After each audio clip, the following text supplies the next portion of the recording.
Hello friends नोंथांमोनखौ बयखौबो गिबियावनो बड' जब निउसल बरायना लाग्रोनाय जाबाय। लोगोफोर जोंहा हायर सेकेन्डारि एग्जामनि थाखाय मोनसे इम्पर्टेन्ट नटिफिकेशन ओंखारना फैदों।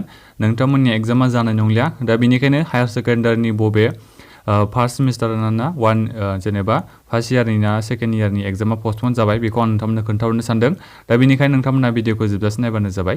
ओमफ्राय नोंथांमोना चेनेलखौ साबस्क्राइब खालामना ला जाहाथे नोंथांमोना एग्जामनि बागैबो मिथिनो मोनगोन आरो बेजों लोगोसे नोंथांमोना साख्रिनि आपडेटबो मोनबाय थानो हागोन। लोगोफोर जोंहा बे एडभार्टाइजमेन्टआ फैदों Assam higher secondary education council बेनिफ्राय फैदों जायखौ जोङो सर्ट फर्मआव एससेक होनना मिथियो। दा बे एडभार्टाइजमेन्टआ जोंहा मैयासो ओंखारना फैदों 28 एप्रिल खालि। दा बे नटिफिकेशनाव मा होनदों आं बेखौ नोंथांमोननो एसे खोन्थाहरनि। दा बेनिखायनो नोंथांमोना नायलांबाय थाबानो जाबाय। आं बेखौ फरायना खोन्थानि। As per the decision of council मिटिंनो काउन्सिल मिटिंआ जादोंमोननो 28 एप्रिल खालि काउन्सिल मिटिं जादोंनो।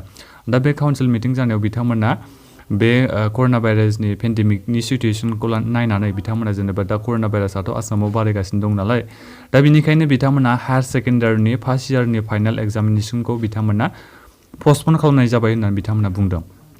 दा जोंहाथ' बे हायर सेकेन्डारिनि फार्स्ट इयारनि एग्जामा एप्रिलनि 4 थारिखालि मेनि 4 थारिखालि जोंहा जानो गोनांमोन। फैगौ मेनि 4 थारिखालिनिफ्राय जोंहा बे हायर सेकेन्डारि माने ओइचएस फार्स्ट इयारनि एग्जामा जानो गोनांमोन। नाथायबा जोंहा दायो पस्टपन जाबाय होननानै बिथांमोना बुंदों। लोगोफोर पस्टपन जाबाय होननानै बिथांमोना बुंदों। दा एग्जामखौ माला लाफिननाय जागोन बेखौथ' बिथांमोना बेहाय खोन्थायाखै। नाथायबा जायखिजाया बिथांमोना बुंदोंल' जायखिजाया जोंहा हायर सेकेन्डारिनि फार्स्ट इयारनि एग्जामा जोंहा केन्सेल जाबाय। जोंहा मेनि 4 थारिखालि जानो गोनांमोन। बे बिथांमोना गावसिनि अफिसियेल माबानिफ्राय खोन्थाहरदों बर्डनिफ्राय। दा बेखिनियानोमोन नोंथांमोननि थाखाय आं बेखौनो खोन्थाहरनाय जाबाय। दा बे खोन्थायाखै जेनेबा हायर सेकेन्डारिनि जोंहा बे सेकेन्ड इयारनि फाइनाल जेनेबा पिअ फाइनाला जोंहा जागोन ना जाया बेखौ दा बिथांमोना अफिसियेलि एनाउन्समेन्ट खालामाखै, नटिफिकेशन फैयाखै।